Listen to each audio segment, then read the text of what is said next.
Hello, this is Melissa. It is Real History on August the 22nd, 2024, and I'm here today with Neil Foster. Hey Neil, how are you? How are you?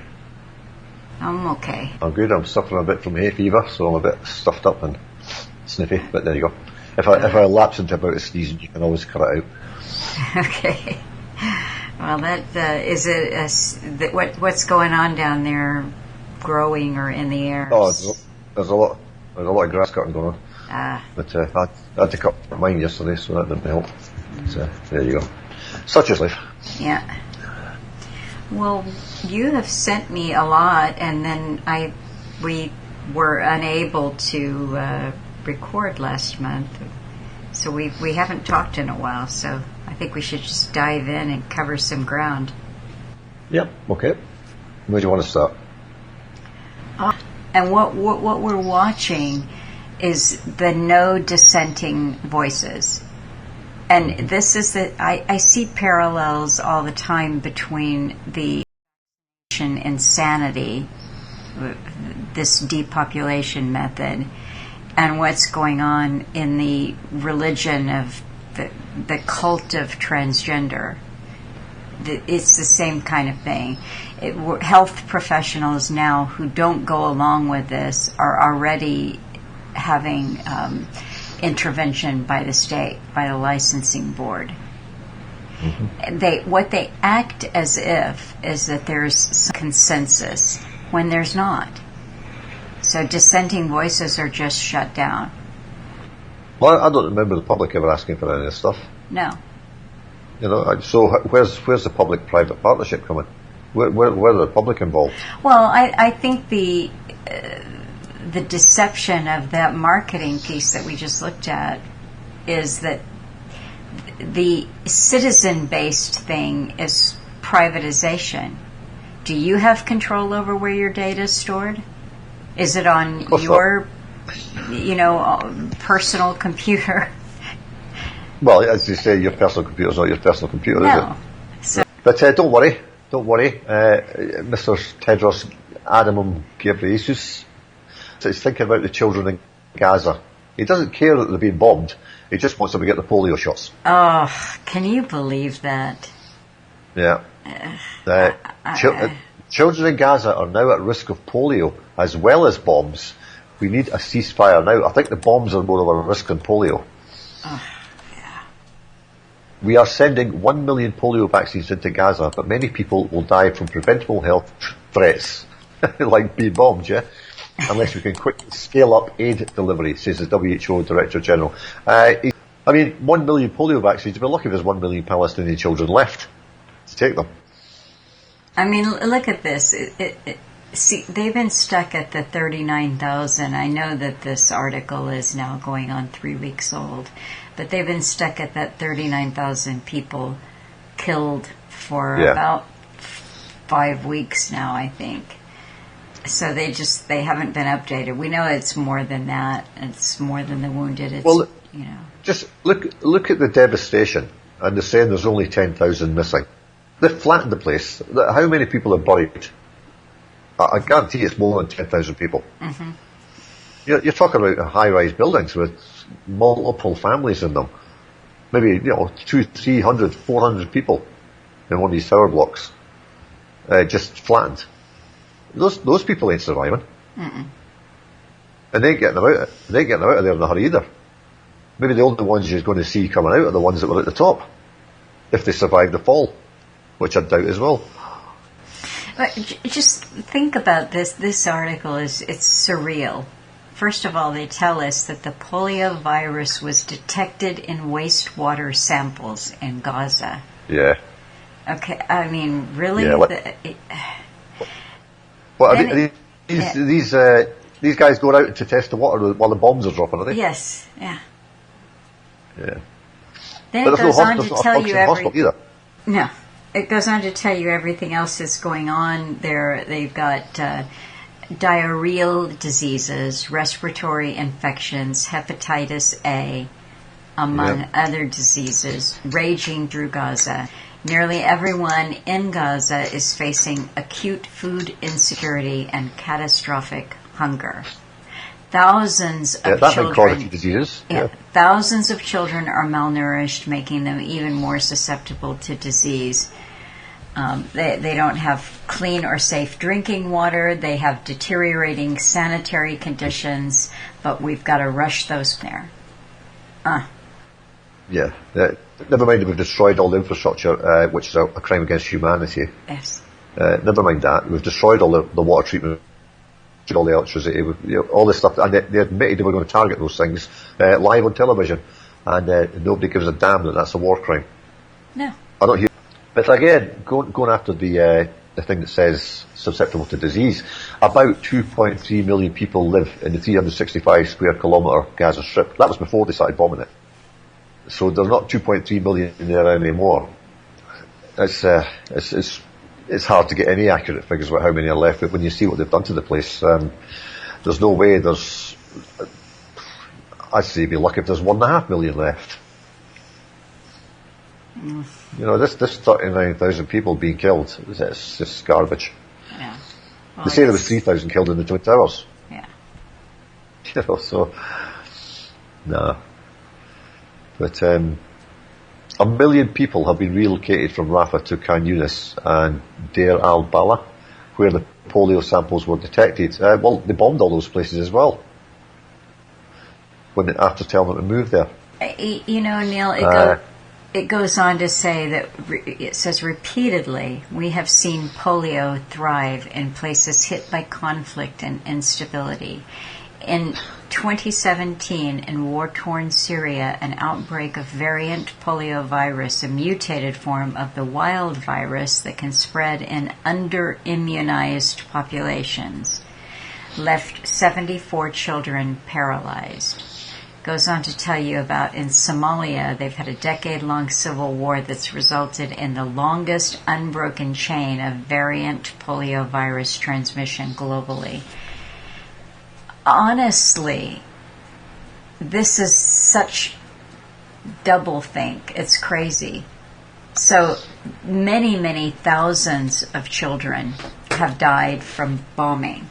And many thousands more have died from a variety of things that are the direct result of this bombing.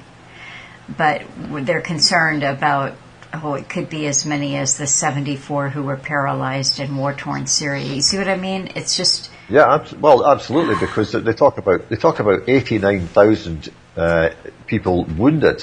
That's the official figures, which haven't been updated for a long time. How many of them are paralysed? Right. It's going to be more than 74, right? That's right. It's going to be in the thousands. It's an insane kind of doublethink, but this is the world that we live in. This is the bombardment of daily propaganda.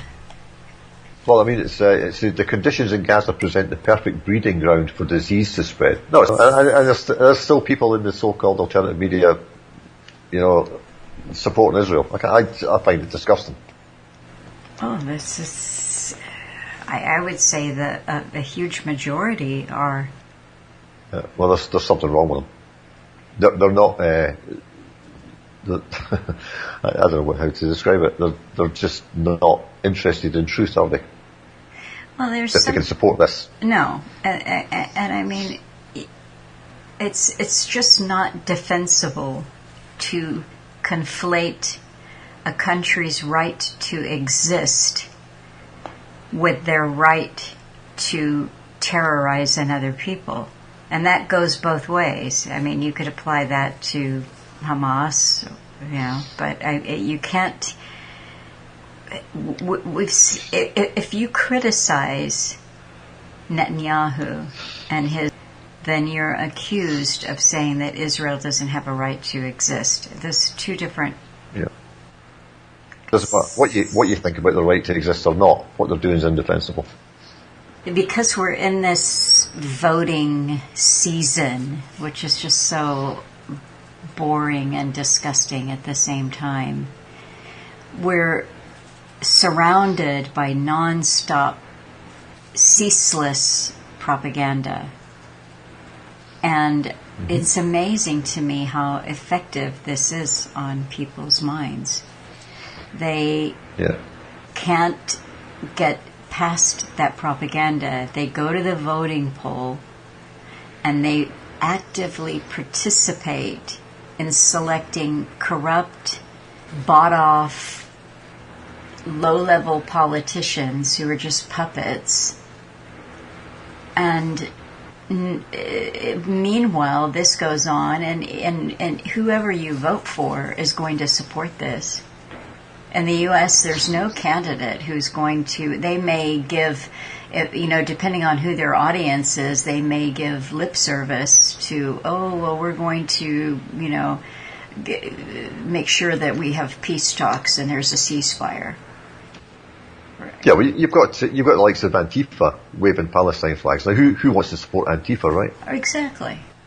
They've hijacked that for their own political ends, and to stigmatise Palestinians as if they're like them.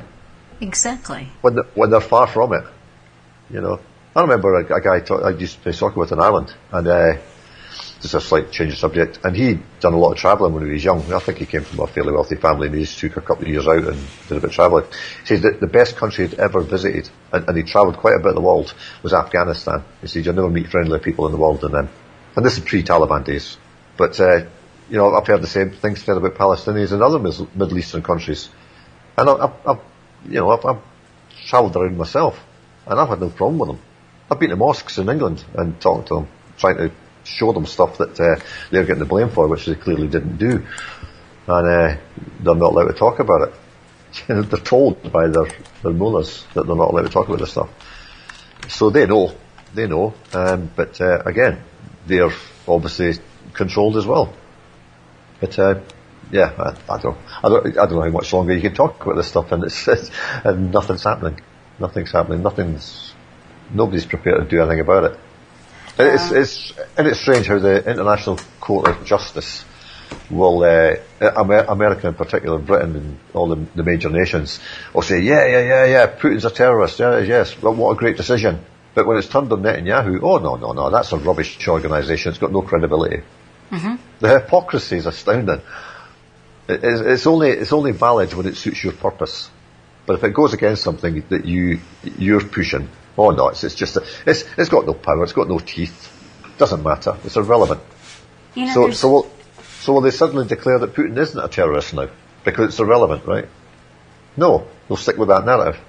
And as you say, people voting for the lesser of two evils, which they'll fully admit themselves, know that these politicians are corrupt to the core, they're depraved, they're perverts, they're pedophiles. They all know this stuff, and they still go to the polling booth. It's incredible. What a job's been done on people. Absolutely. And see, one thing that Alan pointed out time after time is that the people who are living on their programming, their indoctrination, they're not thinking rationally. And they are, whatever the propaganda is that steers them in one direction one day can seamlessly, to take a word from that propaganda, seamlessly move them in a completely different direction almost the next day. It's really that effective, and it's that quick. And I was talking to somebody recently who is not an Alan listener, but they seem to think that they're awake to a lot of what's going on in the world. And I was saying, well, Iran is on the list. They didn't know what the list was. And I said, well, we're constantly getting propaganda that, bad Iran. I said, you look at any entertainment, you listen to any mainstream news, and you're going to hear that we've got to take out Iran. And Iran's always behind everything. And I said, it's sad because this is a cradle of civilization. This is an ancient civilization. And we make it out to be, barbarians. This person looked at me completely with a blank look and said, a cradle of civilization? I said, yes. I said, this is they were doing, Persia. They were doing eye surgery. They were doing eye surgery when most of Europe was still living in caves. Yes. People have no idea. No. People think it's just this place just sprung up suddenly after the First World War or something. Yes. It's have astonishing to me. No, they don't. And, sometimes I need to check out. It's been a while since I wanted to check out with a mindless movie, probably several months. But a couple of nights ago, I decided, I got to check out. And I watched a movie, I think it was called The United. It's really stupid. It's like James Bond meets Mission Impossible, but I always look for the most mindless thing. And sure enough, I'm watching it, and they're talking about these terrorists that have gotten a hold of a list of all of the good guys, all your local police force and your military and your agents and everything who are embedded, and they're gonna go after their families, or they've got their where they live, and they're coming after them, and it's like that. And it said, well, we know. We've got a list of who are the buyers for this, the terrorist bad guys. There is the Chinese, the North Koreans, the Syrians, the Russians, of course, and Iceland. And Wahlberg, the actor, said, Iceland? And the guy said, just kidding, it's Iran. It's always Iran. And this is what you get relentlessly, whether it's mainstream news, which is just a different form of entertainment, or a movie. It's always Iran. Yeah. And ultimately, I think that's where Netanyahu wants this on his watch. You know what I mean? Yeah. There's actually a good movie. I read the book originally, and it's called The Physician. It was made in 2013, and it's about doctors in Persia back in the day. It shows you how far advanced they were back then. They were doing dissections and all that kind of thing, which was kind of taboo, but they realised that they had to get inside the body to find out how it worked. It's set in the 11th century. But it's Ben Kingsley and a couple of well-known actors. But it's a good movie. Worth a watch just to show you. Keep an eye out for that one. Yeah. I'll keep an eye out. Yeah, see people. I mean, I've just now gone to Wiki, and it talks about Alexander the Great is over there. Ancient Iran saw some of the earliest developments of writing, agriculture, urbanization, religion, and central government. Muslims conquered the region in the 7th century A.D., leading to Iran's Islamization. The blossoming literature, philosophy, mathematics, medicine, astronomy, and art became major elements for Iranian civilization during the Islamic Golden Age. Well, yeah, they were ahead of the Greeks. Yeah. And the Romans. But, I think a lot of their stuff was taken when the Persian Empire was finally defeated. And a lot of that technology, as it should be termed, all the technology that they discovered themselves, was taken from them. Mm-hmm. I'd probably a lot of it covered up. Yeah. Well, I'll see that movie. But anyway, that was a good sideline. I put a plug in, and I'm not supporting terrorism wherever it springs from, but we've had Hollywood has demonized this region because they're on the list. Well, I mean, it's basically people will have you believe that everybody from the Middle East must be a terrorist. Every country in the Middle East must be terrorists, unless it's Saudi Arabia. And of course, we're told the vast majority of the so-called hijackers on 9/11 were from Saudi Arabia. So, there's cognitive dissonance somewhere there. We didn't bomb that place because you don't want to bomb your allies, do you? Well, maybe you do sometimes. maybe Israel bombing the Liberty. Yeah, there's bombing your allies. I found out that, what was I listening to the other day? No, I can't remember. What's it? Rahm Emanuel's father was in the Irgun, responsible for bombing the King David Hotel. Another false flag attack. Yes. Yeah. And the first 3 proscribed terrorist organisations by the United Nations were all Israeli. The Irgun, the Hamada, and the Stern Gang, the 3 of them, I think, all all proscribed as terrorist organisations, and the IDF came out of all three of them when they amalgamated. So you've now got three terrorist gangs being put into one terrorist gang. And the evidence is pretty self-evident, I would say, that that's exactly what they are. And when you can openly bomb a foreign country to say you went after a Hamas leader and get away with it, there's something wrong with the world. There's something wrong. If that had been, let's just say this was possible, right? An Iranian fired a missile into Washington DC to kill an American spy, Iran would be flattened overnight, because that would be an act of terror, right? Mm-hmm. But not when Israel does it. Not when Israel attacks foreign countries, which they do on a consistent basis. That's somehow justifiable, because they're looking for some person, one individual. I mean, the movie Munich. I mean, they got away with that. Oh, I mean, I know the story. I couldn't watch that movie. I'm sorry. Yeah, but they got away with that. Yeah. And if you can get away with that kind of global terrorism, which is what it was. Yeah. Sent out assassins all over the world to kill people. They just put on a list, and most of those people were innocent of anything. They just had the wrong colour skin or the wrong language or whatever it was. But it's a very, very similar scenario to October 7th, right? Mm-hmm. Apparently, hijackers go to the Munich Olympics and do this, that, and the next thing, and all of a sudden it gives them the rationale to go out and butcher people all over the world.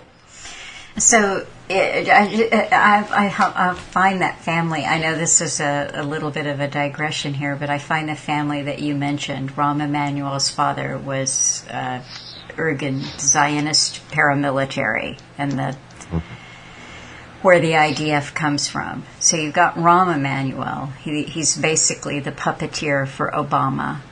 Yeah, never let a good crisis go to waste. Yeah. And then you've got his brother Ari, who is one of the most powerful Hollywood agents. Mm-hmm. And there's a third brother, don't remember his first name, but he's an oncologist and a bioethicist. What's bioethicist a new word for? Eugenicist. Eugenics. And what did he do? He was on the... That's just what you need, isn't it? A eugenicist on a board like that, isn't it? Uh-huh. I wonder what their I wonder what their ethos is. What's their I mean... It's just disgusting. Okay, we'll get away from Israel for a little bit. We'll move on to this one, because this kind of links in with the health stuff. Gobsmacked. This is from Ireland.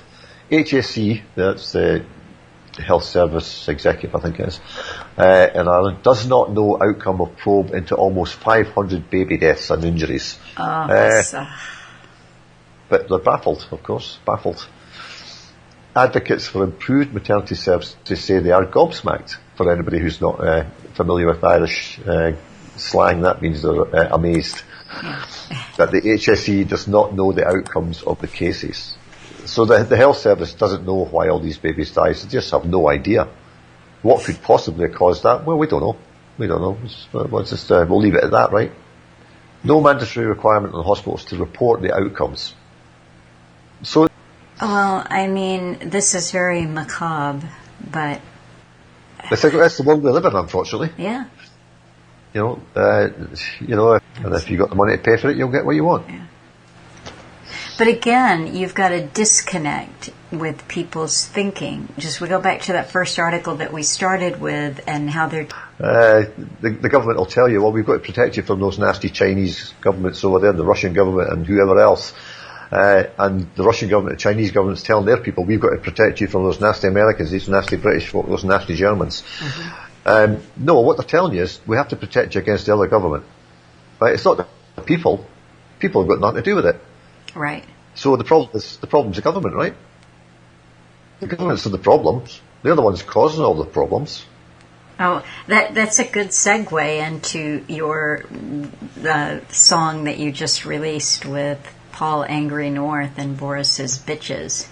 Is entitled... Yeah, well, I'd rather say Paul released it. Paul released it. Okay. I just sang it. Yeah. Well, you did the lead vocals on Paul's new song, "Your Government is Your Enemy." Is your enemy. Mm-hmm. And I'll have to plug that in for a listen. And I'll tell you, before you listen to this, there's a profanity warning, so you've been warned. It's only one word right at the start. The second line, actually.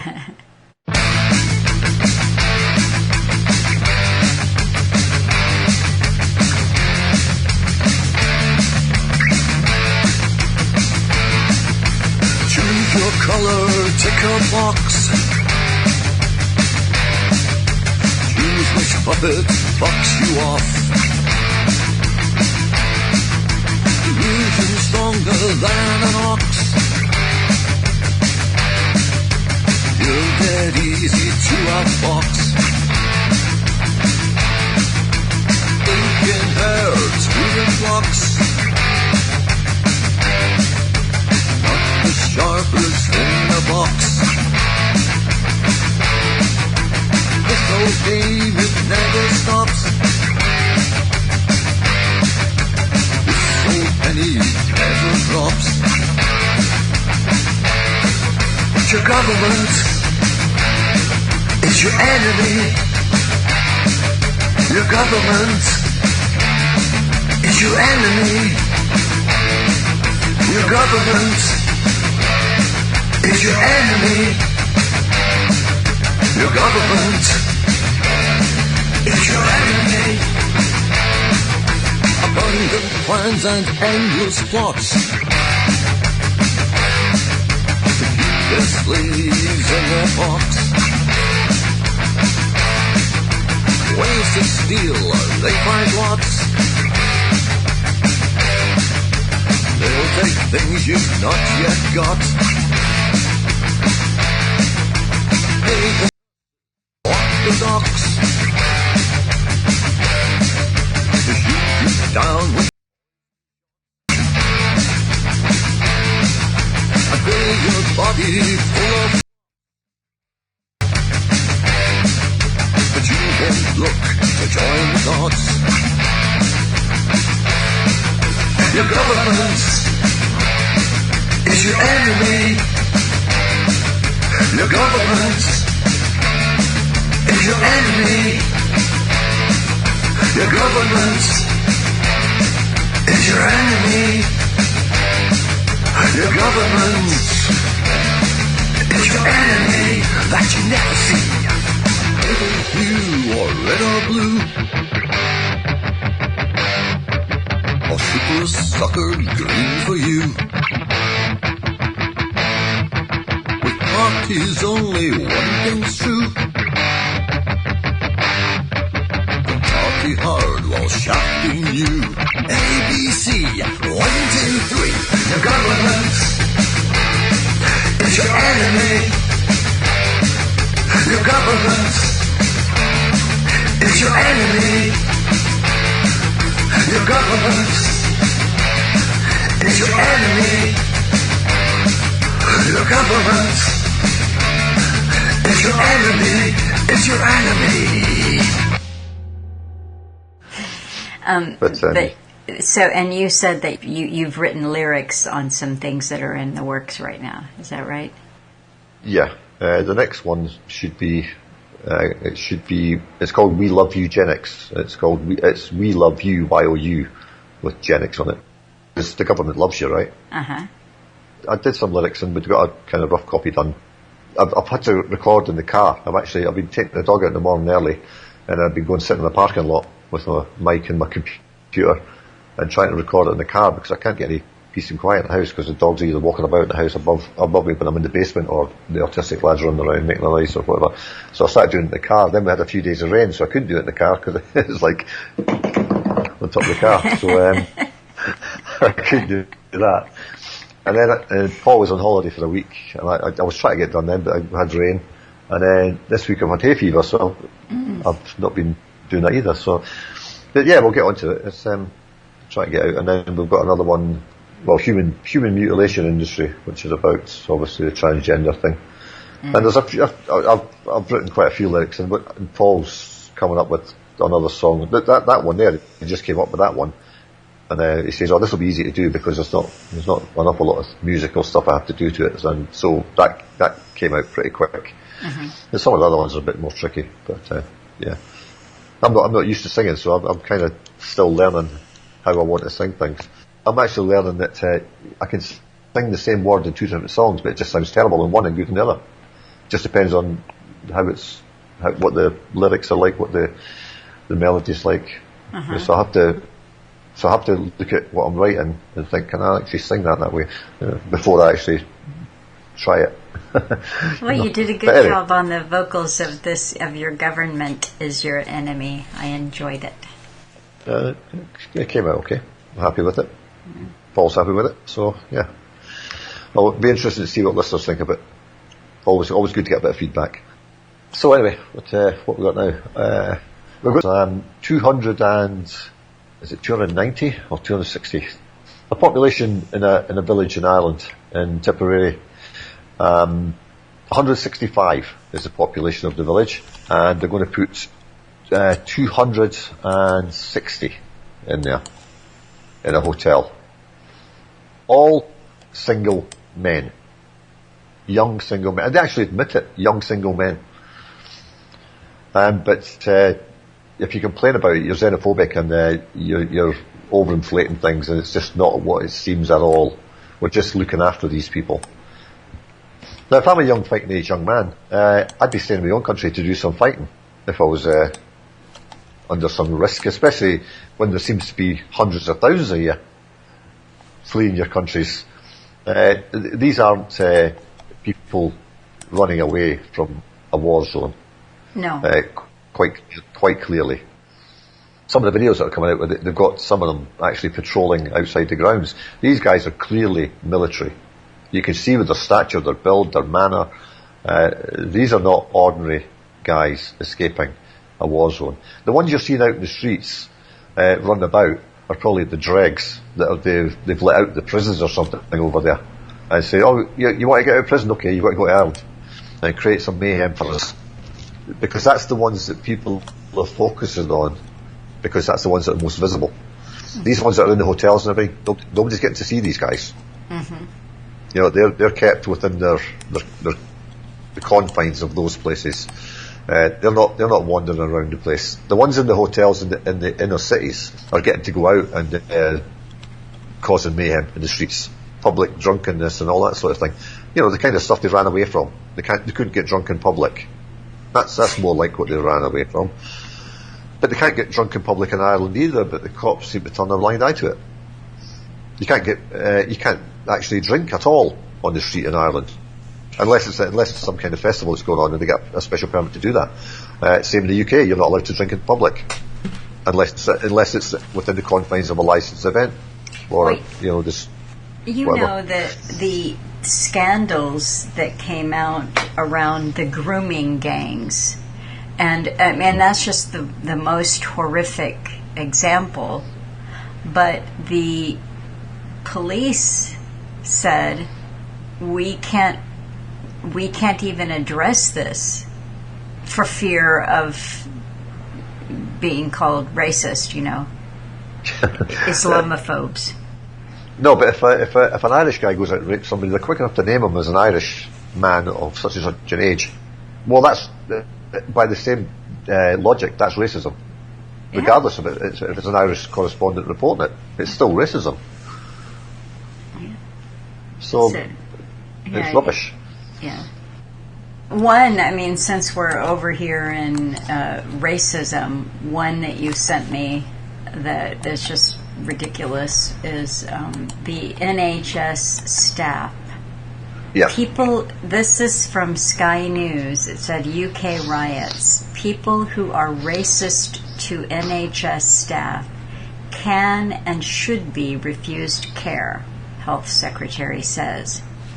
After 2 Filipino nurses were attacked during unrest in Sunderland, the Health Secretary says anyone being racist to NHS staff can expect to be turned away. The pair were said to be terrified after the ordeal. Now, first of all, we don't know that happened. You know, No. it's so hard to verify any of this unless you're on the ground. It's just a. Well, also they don't define what racism is. So does that mean if somebody of an immigrant background comes in and abuses a white nurse, are they going to be treated the same way? Because the assumption is that this is foreigners being abused by local people. Mm-hmm. That's the inference. They're not saying it happens the other way around. It doesn't say what happened. It calls it far right violence, which is a terrible characterization, but it's to be expected. Define violence. Well, and it's also too. I mean, I can't stand to see people get caught up in this. I wish they would take their rage and direct it at. Well, you know that these riots in England are orchestrated by the powers that be. Yes, when that's exactly what happens. They are not going at the right target. No, they're not. They need to be hundreds of thousands of people surrounding Parliament and saying, "Get your act together, or we're coming in and we're going to drag you out in the street and sort you out." So we don't know. I mean, this is what journalism is now. It's just handouts. It's just probably computer-generated handouts. So we don't know what happened to these Filipino nurses. It said they were attacked. We have no idea by whom, what constitutes an attack. So as they traveled to work for emergency cover during unrest in Sunderland. Okay. The question is why are there Filipino nurses in English hospitals? There's plenty of other people out there that could do that job. Plenty of young English people who want to get into nursing who can't because they're bringing in cheap labour from abroad. But half of these people in these hospitals can't speak English. Is it any wonder that if you go in there injured and they can't understand what you're saying, you're going to get upset, especially if you're in pain? Now you could be in agony, and people say the most horrendous things when they're hurt. And if somebody's just going, what? I don't understand you, whatever. I think you're going to get pretty upset. Well, I mean, that's the just my take on it. I remember being sitting in a clinic with Alan, who was waiting to see a doctor. And I noticed on the wall there's a huge sign that said, "We will not tolerate verbal abuse," And I've seen that since at various doctors' offices and clinics. We will not tolerate verbal abuse. So they're laying it out there. But that's not what this story is. These Filipino nurses, it says, were attacked on Friday night as they traveled to work. Yeah, they're not even in the hospital. They're not even in the hospital, but this minister has come out and said, "Well, we'll deny you care." So if you offend a foreign person, let's say in line at the grocery store, who happens to work for the NHS, can you be denied health care? Probably. Well, that's what we're going to. You'll be arrested before you get to the hospital because you can do that you get arrested for making remarks on Facebook now, which are perfectly rational remarks, but they're deemed as I say, define racism. Somebody says, "I'm not happy having all these foreigners coming into my country because it's causing infrastructure to collapse. It's causing this, that." Oh, you're arrested. That's racist. Perfectly rational statements. People are now being stigmatized for and arrested and put in prison for, and yet you can have all sorts of violence going on the streets, and depending on what colour your skin is, you're treated differently. The two-tier policing system is definitely in play all across Europe. Now, you can even sorry. No, go ahead. You can even be arrested if you're actually standing just watching and filming what's going on. You're not even taking part in any rioting. You can actually be arrested for that now as well. In a public place. You're filming in a public place, which is perfectly legal. You would imagine going to court with that, right? And the judge goes, "What were you doing?" So I was filming this as evidence for the police. I was going to hand this evidence into the police if there was anything on it that I thought they might be interested in. They're going to jail you for that. Mm-hmm. You know, one of the documents I think I sent you. I can't get this stuff up now. All these tabs have gone. It was to do with legislation the UK was bringing in, and every instance that they mentioned what was a crime, it was if he does this or he does that or he does this. And I thought, well, you know, once you go to court, just say I identify as a woman, so it couldn't possibly mean me. Because the word should be they. If we're talking about pronouns, when they're writing that legislation, that word should be they, so it covers male or female. Mm-hmm. Why is it he? Now, lawyers write this stuff. They must understand that doesn't make any sense. I don't have that one up either, but yeah. Okay, so now, this particular story that you sent me is an employee of the DWP, which is the Department for Work and Pensions. Mm-hmm. So it's not the NHS, but it's still a public servant, right? A civil service servant.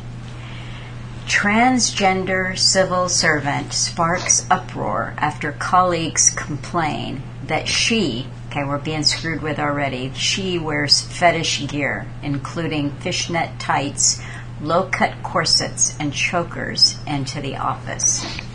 Yeah. No. A government department is embroiled in a peculiar row over whether staff can wear fetish gear to work, following complaints from civil servants about a transgender colleague.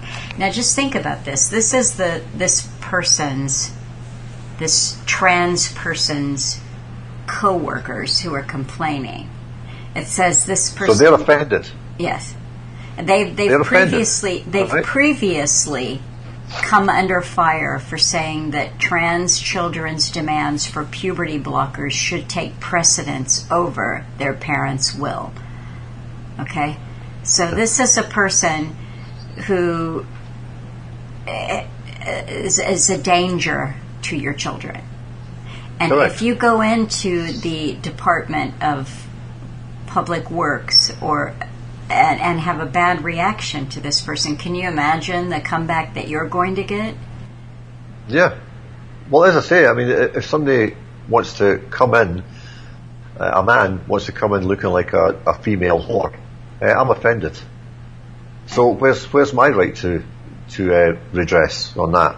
Oh, you're this not going person to I have find it. very, very offensive. You're not going to have it. I mean, if we're seeing any kind of precedence that carries over from one insane diktat to another, then if you offend this person out and about, you could be denied services at the Department of Public Works and Pensions. The NHS. Yeah. The NHS. Well, yeah. But all you have to do is call this person what he is, a man. Yeah. And that's it. That's it. That's bigotry, right? Yeah. Or transphobia, your irrational fear. If you were irrationally fearful of this guy, you wouldn't call him he, would you? You'd be I better call it she because I'm really scared. You know.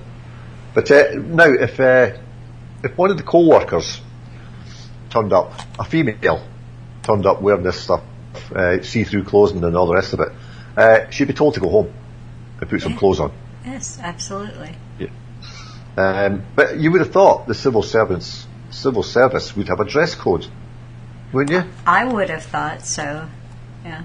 But again, that's been kind of done away with. They have these, I can't really call it Freedom Friday or something. You can wear what you want type of thing, and you'll get these creeps taking advantage of that.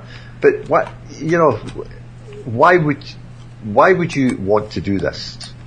Why would you want? You're clearly mentally ill if you think this is going to get you up the career ladder, right? But maybe it is. Who knows? Maybe it is going to get him a better job. You know, because he's part of the DEI recruitment policy. Maybe they just need one in there. You know, maybe he'll be the chairman of the board at some place, or he'll get the top job in that department.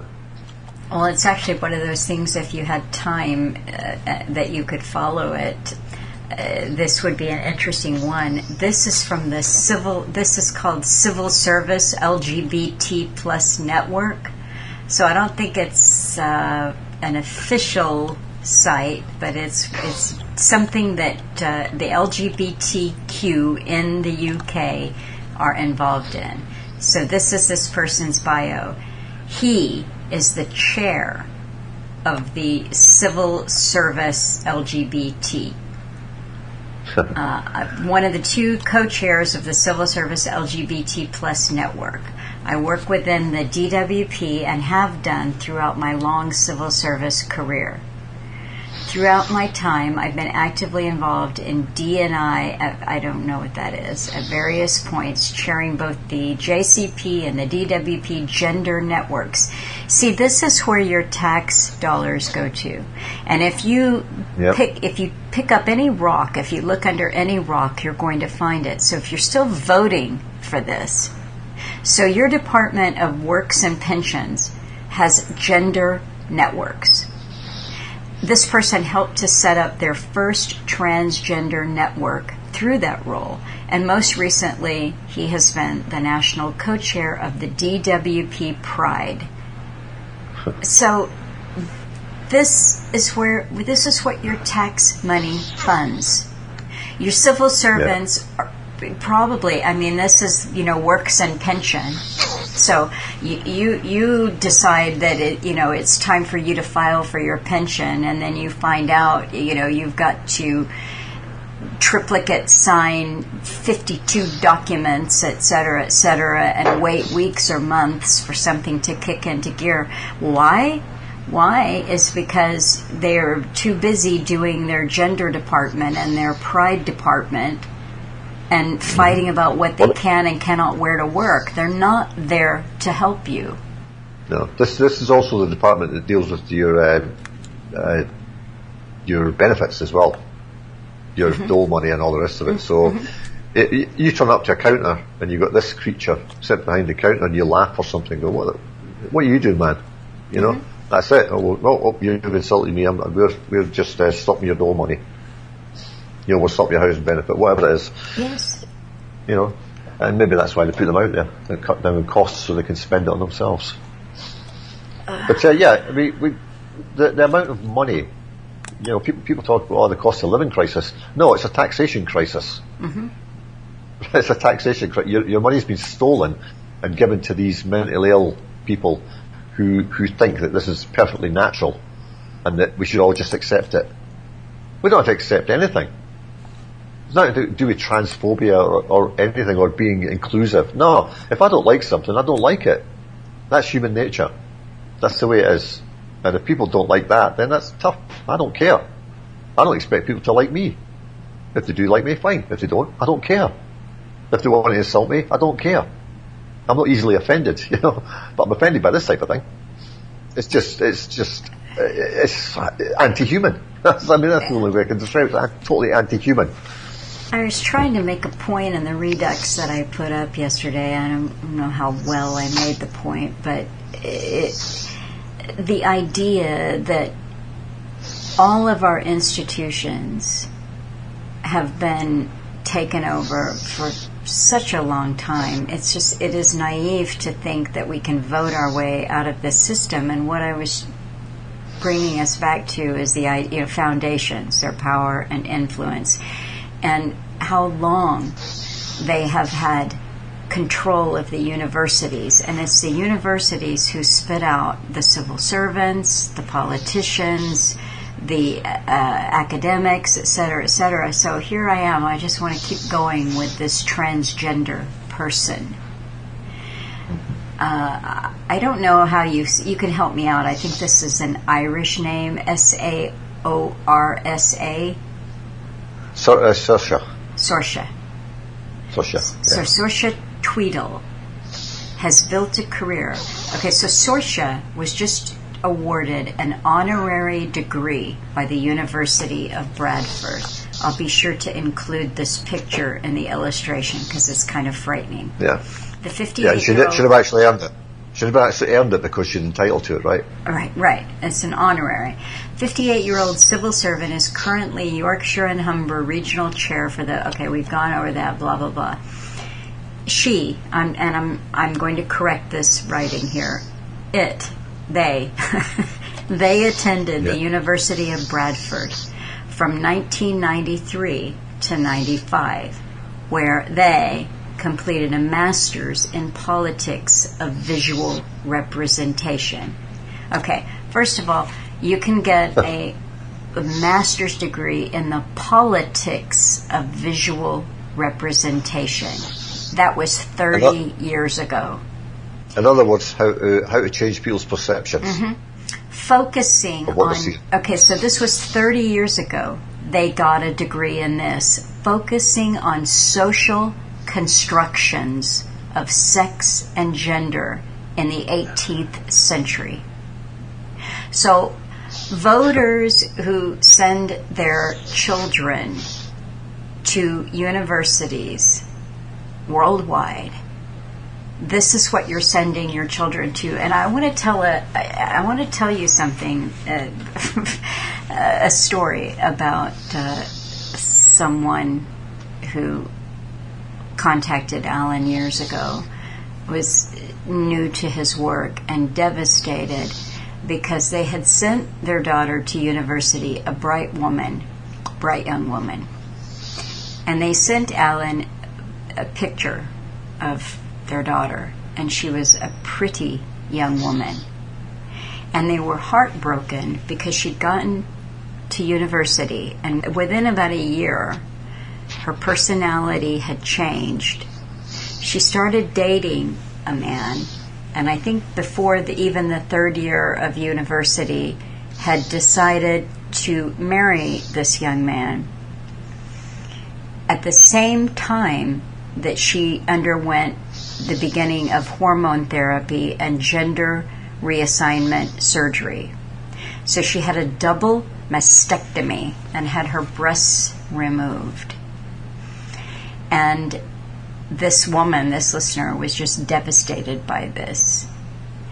They were preparing for the wedding plans, and the listener said, she is marrying the son of high-level employees at the CDC,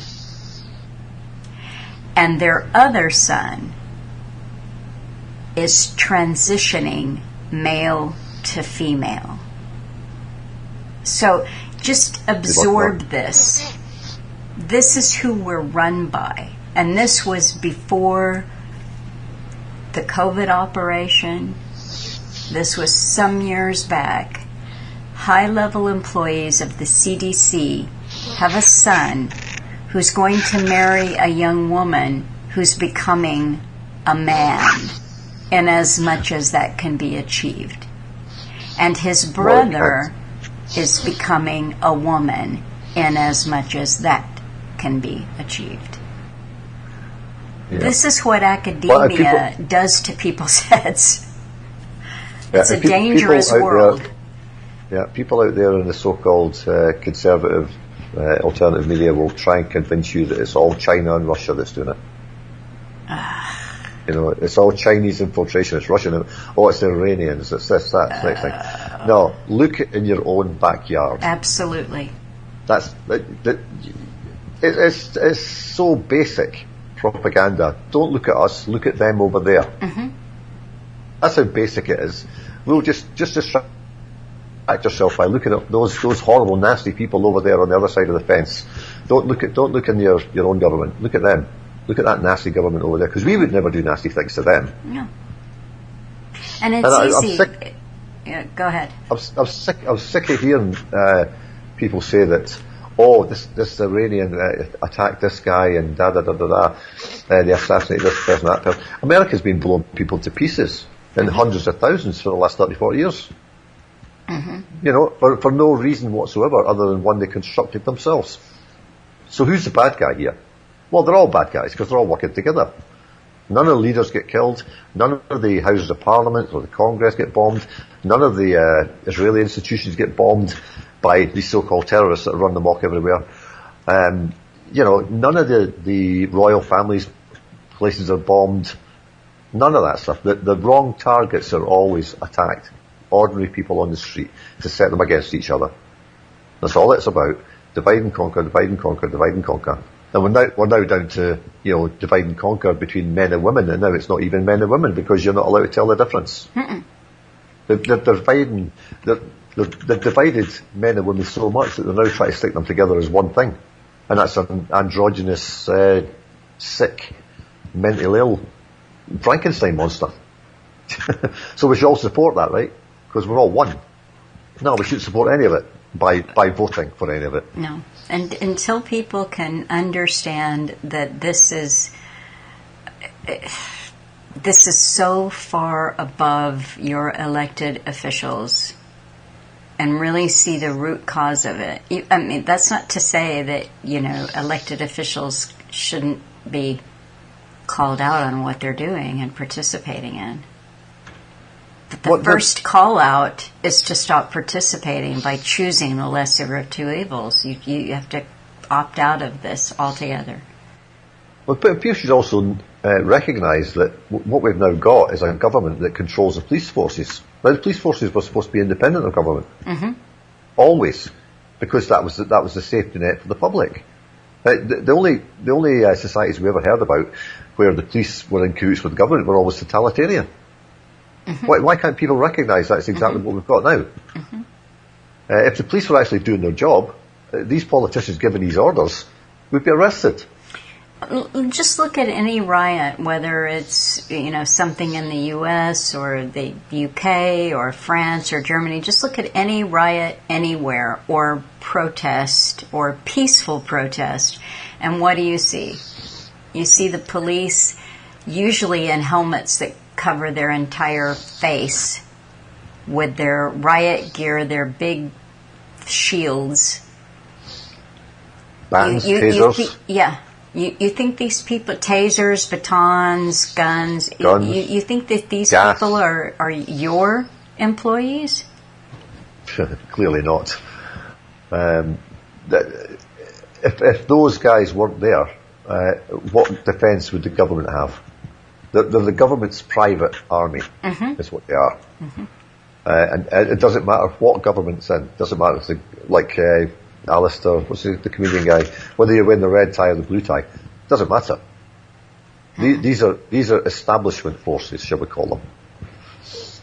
Because the establishment runs through the government. The establishment is not the government.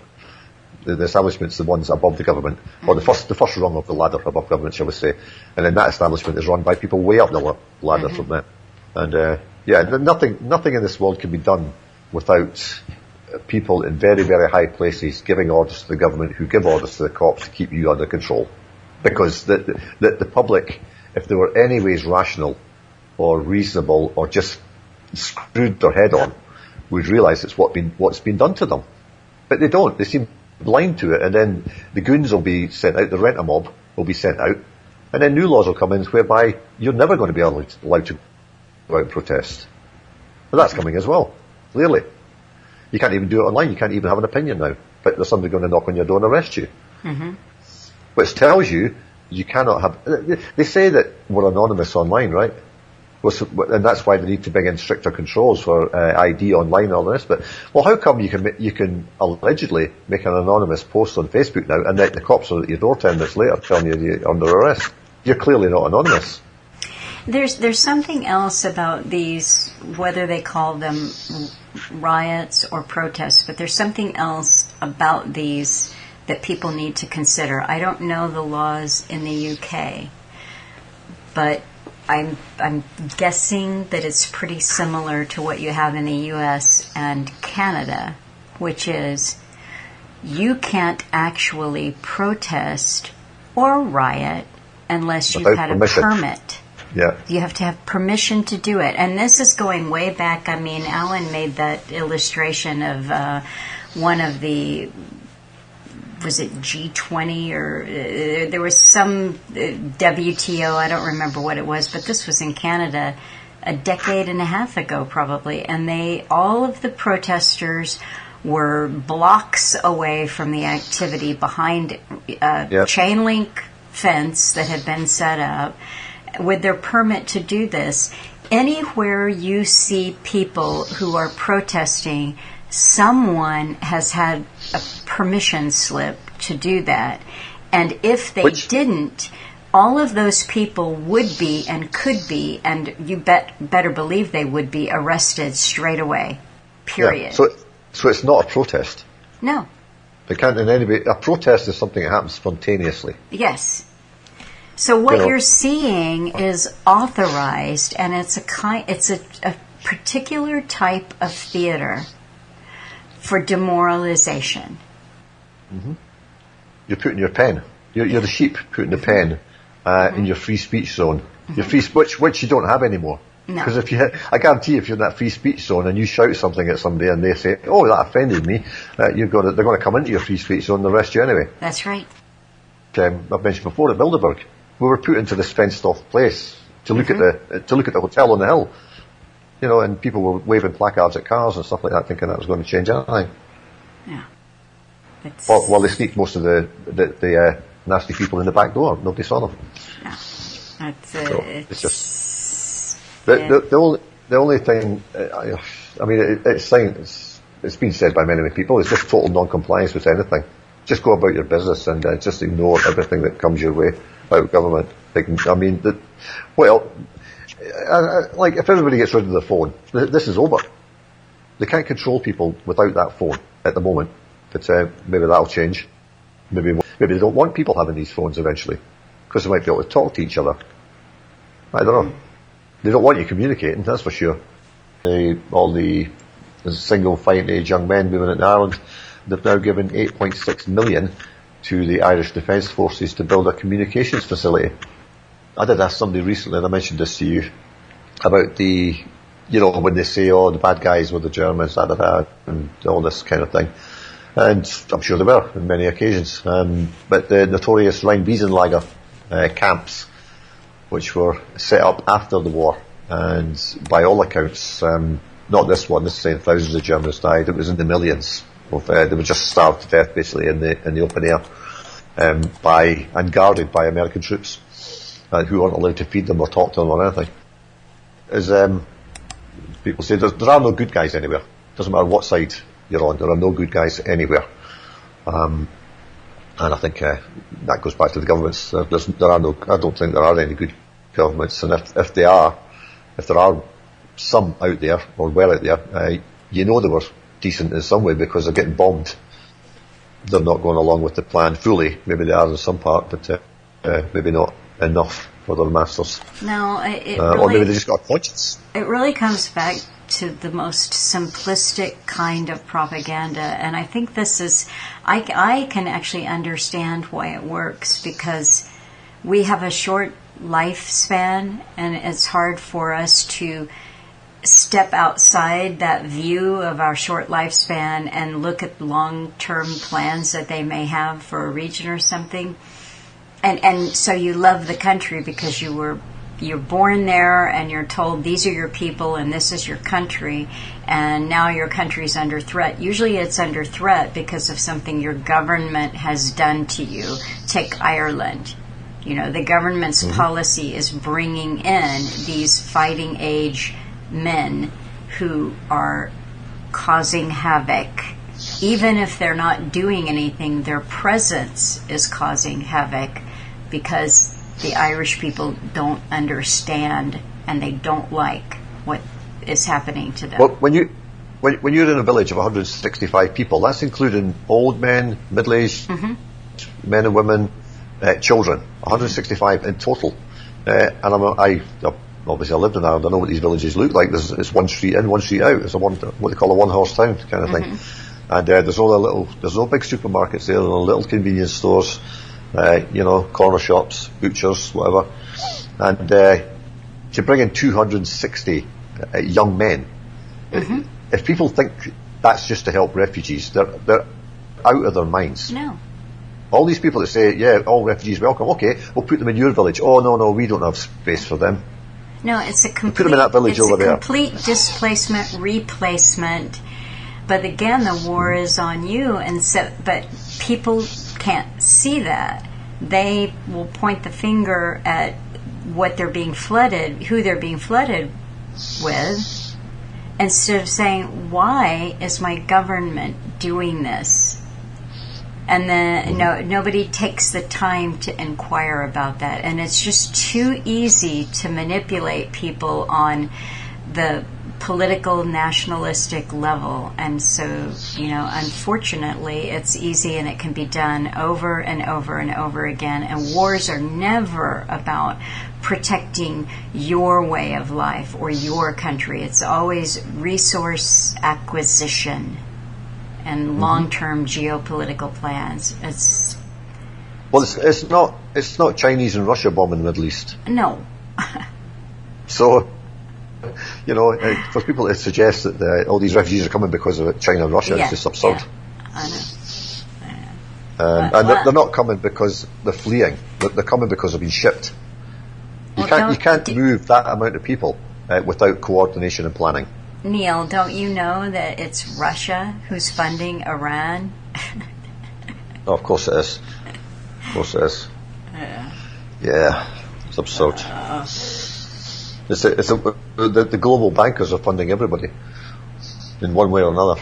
Absolutely. All sides, as they always do. And they pay the propaganda on both sides too. They pay for that. Pay for everything. And you hear people say, "Oh, but why would they need money? Why would all these people need money?" Well, they don't need money. Money is just a tool to them to pay for propaganda, to pay for wars. It's not for them. They don't need the money personally. Mm-hmm. Everything in life is free for them. I can't see Bill Gates walking into a restaurant and having to put his wallet out. Mm-hmm. I don't see that happening. He certainly wouldn't handle cash because that's filthy, right? Mm-hmm. And he wouldn't hand it to a filthy peasant anyway. He'd probably get somebody else to do it. But anyway. It reminds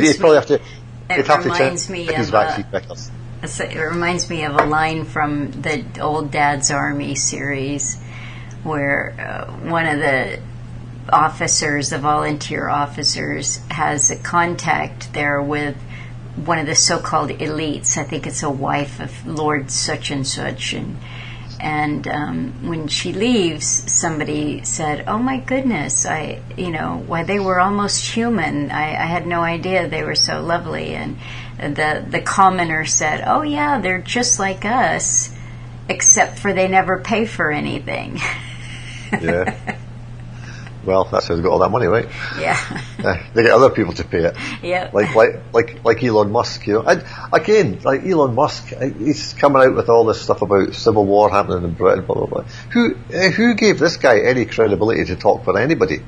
Who promoted this guy as some demagogue that we should all be listening to? Well, he's a guy who's been subsidised. That's how he's got his money. He's not done anything. No. He's been given an agenda. Go with the electric cars. Go with this. Go with that. And here's a load of government taxpayers' money.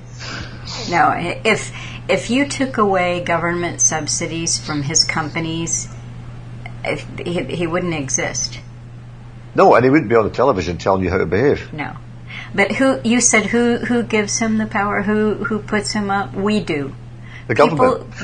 No. Oh, at the end of the day, it's people who worship power and money. We have been trained to think that these people, as Alan would say, came from special wombs. Yeah. And they don't. And we pay for it. Yeah. We give them the wealth. Yes. And then we'll listen to the garbage that comes out of their mouth. Yeah. And somehow, Elon Musk is the savior of free speech the world wide over. It's a joke. It's a tragic joke. Yep. If it was the harbinger of free speech, he'd say, right, I'm going to abolish Twitter. It should be coming out and saying, right, we need to abolish all social media and just get back to talking. How about that? Meeting people in real life. That's free speech. Yeah. Which I think would be a good idea. Get rid of all social media completely. If that's a big problem, people are getting too much freedom on the internet through social media, then abolish it.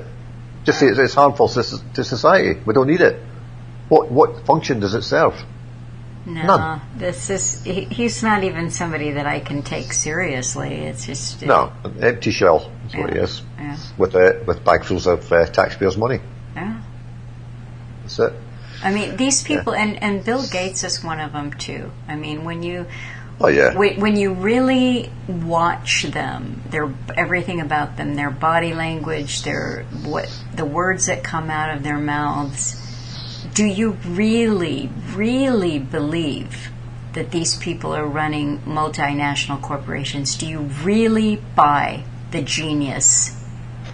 I don't. I don't see anything genius about them. Mm-mm. I don't see. They can't seem to even articulate sentences at some. Even when they've got a script, they can't seem to follow what they're supposed to say. They can't start just like I'm doing now, actually. But I'm just doing off the top of my head. But they can't seem to make a valid point in one sentence. It's all got to stop, and then they go off on a tangent. They come back, they go off on another tangent, and it's all just a mishmash of phrases and slogans in their minds that they splurt out, and you go, it just goes on for like 10 minutes, and you go, what did he say? Mm-hmm. What did he say? He didn't say anything. Mm-hmm. He certainly didn't answer the question that was put to him. Mm-hmm. It's just, and that's taught. That's taught. They're taught how not to answer the questions. It's just like politicians. Years and years ago, one of the first things that Alan sent me to watch, I think it was called Spin. It was a little documentary called Spin. I haven't looked at it in years, but it was exactly that. They're taught how, it even said in there, we don't answer the question that was asked. We answer the question that we wanted them to ask. And so it's an absolute technique of diversionary tactic. Yeah. Look over there, not over here. Mm-hmm. Yep. Okay. Well, I think we've just about solved all the world's problems. Yeah. Just get rid of all governments, and then we can start again. That's it. Your government is your enemy. All right, yeah. Neil. I'll talk to you in a few weeks, and stay cool, and look forward to hearing the next songs that you do. Yeah, me too. All right. Bye. Cheers. Bye-bye.